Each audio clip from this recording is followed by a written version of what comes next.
அன்பார்ந்த தாய் தமிழ் உறவுகளுக்கு வணக்கம்.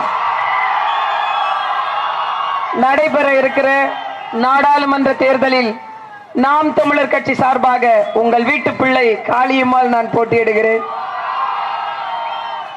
எங்கள் தலைவன் மேதகுவே பிரபாகரனின் அவர்களின் தங்கையாக, தமிழ்நாட்டின் வரலாற்றை தமிழ் மக்களுக்கு உணர்த்திய எங்கள் அண்ணன் செந்தமிழன் சீமான் அவர்களின் தங்கையாக, புரட்சி படையோடு சோழர்கள் நடத்திய புலிக்கொடியோடு டெல்லி நாடாளுமன்றத்திற்குள் உங்கள் வீட்டு பிள்ளை செல்ல வேண்டும் என்றால் மைக்கு சின்னத்துக்கு வாக்கு செலுத்துங்க. இதுவரை தேர்தல் என்பது வெறும் அரசியல், இதுவரை தேர்தல் என்பது வெறும் பணத்தின் மீதான பற்று, இதுவரை தேர்தல் என்பது அதிகார வர்க்கத்திற்கான அதிகாரம். ஆனால் இனிமேல் தேர்தல் என்பது நாம் தமிழருக்கான அதிகாரம் என்பதை பறைசாற்றுகின்ற விதமாக, எளிய மக்களின் அரசியல் புரட்சியாக நாடாளுமன்றத்தில் இதுவரும் தூங்கி வழிந்தவர்களுக்கு மத்தியில், வெறும் மிக்சரை தின்றுவிட்டு மதமதன் இருந்தவங்க மத்தியில ஒரு பெரிய மதையான கூட்டத்துக்கு நடுவில் ஒரு புலி புறப்பட தயாராக இருக்கிறது.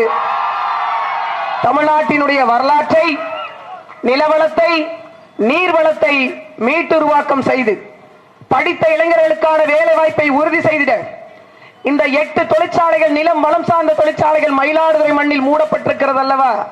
இந்த திராவிட கட்சிகளுடைய திறனற்ற ஆட்சியால் அந்த தொழிற்சாலைகளை மீட்டுருவாக்கம் செய்து மீண்டும் இங்குள்ள இளைஞர்களுக்கும் விவசாய பெருங்குடி மக்களுக்குமான வாழ்வாதாரத்தை உறுதி செய்திட நீங்கள் வாக்களிக்க வேண்டிய சின்னம் மைக் சின்னம். வரலாற்றை கொஞ்சம் தெரிந்து கொள்ளுங்கள் உறவுகளே.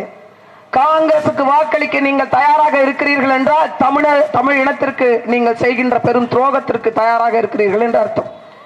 ஏனென்றால் கர்நாடகாவில் இருந்து தமிழ்நாட்டு விவசாயிகளுக்கு ஒரு சொட்டு தண்ணி கூட தரமாட்டேன் என்று சொன்ன காங்கிரஸ் கட்சியை வேரோடும் வேரடி மண்ணோடும் தமிழ்நாட்டில் இருந்து ஓட ஓட விரட்ட நீங்கள் வாக்களிக்க வேண்டிய சின்னம் மைக்கு சின்னம். நமக்கு யாருக்கு ஓட்டு போறதுன்னே தெரியல.